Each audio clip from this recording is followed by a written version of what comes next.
Prezident İlham Əliyevin tapşırıq və tövsiyələrinə əsasən mərkəzi icra hakimiyyəti orqanlarının rəhbərləri bölgələrdə vətəndaşların qəbulunu keçirir, onların müxtəlif məsələlərlə bağlı müraciətlərinin, ərizə və şikayətlərinin müsbət həll olunması üçün tədbirlər görürlər.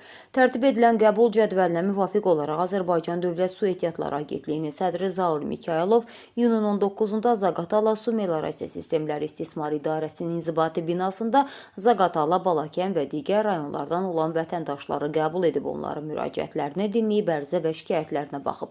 Qəbuldan öncə sədr Zaur Mikayılov və Zaqatala rayon icra hakimiyyətinin başçısı Mübariz Əhmədzadə şəhərin mərkəzində ucaldılan Heydər Əliyevin abidəsini ziyarət edib, önünə çiçəklər qoyaraq xatirəsini ehtiramla yad ediblər. Daha sonra Azərbaycan Dövlət Su Ehtiyatları Agentliyinin sədri Zaur Mikayılov hər bir vətəndaşın müraciətini diqqətlə dinləyib, qaldırılan məsələləri hər tərəfli öyrənilməsi və qanunvericiliyin tələblərinə uyğun qısa müddətdə həll edilməsi üçün müvafiq tapşırıqlar verib.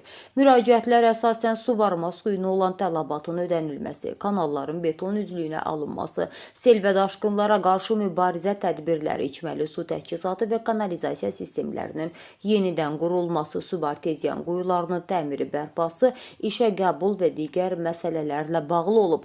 Vətəndaşların müraciətlərinin bir qismi yerindəcə həllini tapıb, qaldırılan bəzi məsələlər isə araşdırılması üçün nəzarətə götürülüb. Sakinlər bölgələrdə vətəndaşların qəbulu və müraciətlərinə baxılması üçün rahat və əlverişli şərait yaradılmasına razılıqlarını dilə gətirərək göstərilən diqqət və qayğıya görə Prezident İlham Əliyevə minnətdarlıqlarını bildiriblər.